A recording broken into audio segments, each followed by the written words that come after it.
哇！你哋睇下，一陣咋就有啲血水逼出嚟啊！你哋所以唔好心急，放喺啲水嗰度烚一輪，先至好愛嚟煲湯啲骨。咁我而家揾個夾夾下佢先，因為手拍太長氣咧，又驚你哋冇興趣睇。咁我所以短短地咁咯。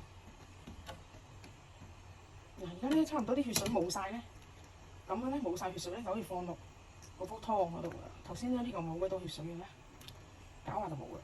放唔放薑咧就冇所謂嘅，因為今次呢啲排骨咧，我覺得佢好似有陣怪怪地味，我哋會放啲薑。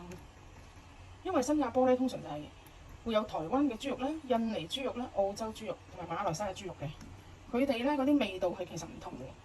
我本人覺得咧就印尼嘅豬肉最好嘅，不過後尾之前唔知印尼豬有啲咩問題，咁啊迫於無奈，啲印尼豬消失晒，咁啊而家淨係得澳洲、馬來西亞同台灣。台灣嘅豬肉咧嚟到新加坡都係臭嘅，我試過2次，千祈唔好買。